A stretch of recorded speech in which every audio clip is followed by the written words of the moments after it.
the tax code. Today's hearing will review the President's authority to waive provisions in the tax code aimed at discouraging Iran's support for terrorism and explore whether those provisions should be strengthened.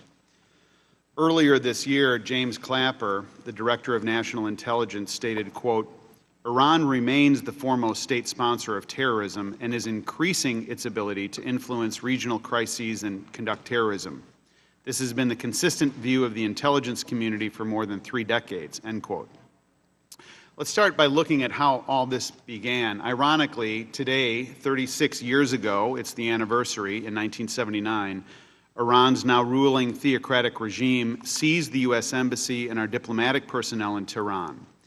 In response, the U.S. severed our diplomatic relationship and imposed strict economic sanctions against Iran. We also enacted provisions in the tax code to discourage U.S. companies from doing business in Iran. Iran has long been one of the most active and prolific state sponsors of terrorism in the world, funding hundreds of attacks through its terror proxies abroad, including Hezbollah, Hamas, and Islamic Jihad. In 1984, the State Department officially designated Iran as a state sponsor of terrorism. A year later, in 1985, Iran supported the Hezbollah-led hijacking of TWA Flight 847 en route from Athens to Rome. The hijackers diverted the plane to Beirut, held most of the passengers and crew hostage. One victim, Navy Petty Officer Robert Stetham, was singled out because he was a member of the U.S. military. He was tortured and murdered during the attack, and for his heroism, he was posthumously awarded the Purple Heart and the Bronze Star. His brother Kenneth is here with us today as one of our witnesses. Over the years, Iran has increased support for terrorism, committed heinous human rights violations, and engaged in an illegal mission to develop nuclear weapons. To punish these bad acts, numerous countries have imposed economic sanctions against Iran, and the United Nations Security Council has followed suit. So let's fast forward to the present day. In July, the United States and the P5+1 countries finalized the Iran nuclear agreement. And under this deal, the U.S. and our international partners agreed to dismantle the current sanctions regime in the hope that Iran will slow its pursuit of nuclear weapons technology. The agreement also gives the Iranian regime access to an estimated $150 billion in currently frozen assets. The Obama administration pursued a nuclear agreement with Iran at any cost, rushing forward to implement the terms of a bad deal despite majority opposition in both chambers of Congress. In order to do it, President Obama violated the Iran Nuclear Agreement Review Act, also known as Corker-Cardin, that he himself signed. And instead of submitting the full text of the nuclear agreement, plus any related documents and side deals to Congress, as the law requires, he refused to provide the text of the 2 secret side deals. And as a result, the American public still doesn't know the full scope of the concessions President Obama gave to the Iranians. What we do know is that the Iranian nuclear agreement says it will, quote, produce the comprehensive lifting of all UN sanctions, UN Security Council sanctions, as well as multilateral and national sanctions related to Iran's nuclear program, end quote. Under the law we're examining today, U.S. companies get 2 benefits for their worldwide business: foreign tax credits and deferral. One of the relief measures the President may provide to Iran while implementing his nuclear agreement is to waive these provisions, which work to discourage U.S. companies from doing business there.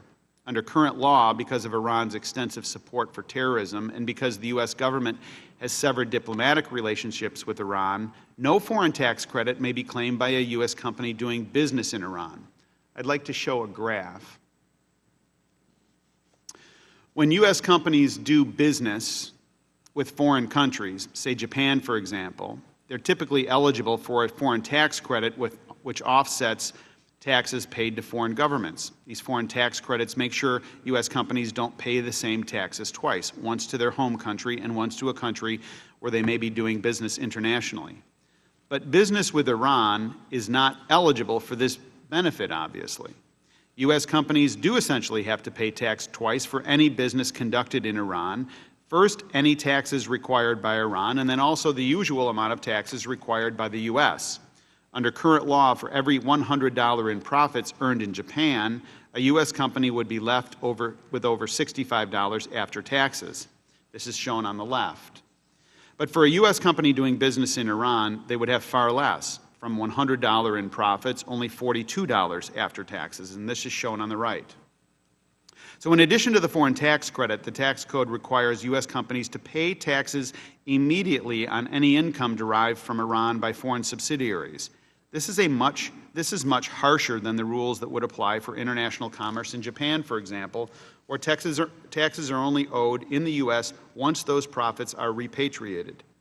These provisions have generally been effective in discouraging U.S. companies from doing business in Iran, business that would certainly improve the Iranian economy and increase the power of financial resources of Iran's regime. However, the law currently gives the President the authority to waive these punishing tax provisions and allow beneficial tax treatment for businesses conducting business in Iran. Historically, waiving these provisions has only occurred after a country has followed through on the concessions they have promised. For example, President Bush waived the provisions for Libya in 2004, but only after Libya had demonstrably ended its support for terrorism and its weapons of mass destruction programs.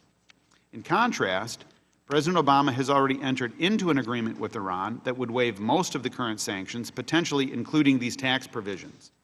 But instead of requiring concrete proof that Iran's concessions have been achieved, the administration actually said it will waive sanctions against Iran even if the country doesn't comply with the nuclear agreement. So we have to ask ourselves, how will Iran move forward under the agreement? Iran's supreme leader has publicly said that Iran will use some of the $150 billion in newly unfrozen assets to continue funding terrorism, and influential Iranian critics and government officials, including the supreme leader himself, continue to call for death to America. The White House not only ignores these declarations, but actually defends them, assuring Americans that this rhetoric is only intended for Iranian domestic political consumption. Secretary Kerry has said that it doesn't reflect Iran's intention to destroy the United States because he has, quote, no specific knowledge of a plan by Iran to actually destroy us, end quote. I think most people consider illegal efforts to build a nuclear arsenal while declaring death to America a clear demonstration of intent. With the lifting of sanctions, the tax code provisions that we examine today are more important than ever. This committee wrote to the President asking whether he would waive the provisions or if he would commit not to waive them during his presidency. He has not responded. Stopping Iran's support for terrorism is crucial for the safety of the American people, both at home and abroad. And on a final note, let's be clear from the outset. Funds Iran will receive under the administration's nuclear agreement will go to sponsoring terrorism. Whatever one's opinion of the Iran nuclear agreement, and we have a wide range of views on this panel, we should be able to agree on the importance of taking measures to counter Iran's support for terrorism. The tax provisions that we are discussing today are in our jurisdiction and are related to Iran's support for terrorism, not nuclear proliferation. It is that support for terrorism which triggers them so that we can and should remain in effect outside of the framework of the nuclear agreement. And I hope that we can work on a bipartisan basis to fight and defeat terrorism and examine how we can strengthen these tax provisions to achieve that goal. I know that Mr. Rangel would like to be recognized, just to acknowledge that he's called to another meeting of the Ways and Means Committee and intends to return. Thank you so much for the courtesy, Mr. Chairman. I promised Mr. Lewis and certainly the other members that I will be here, but Chairman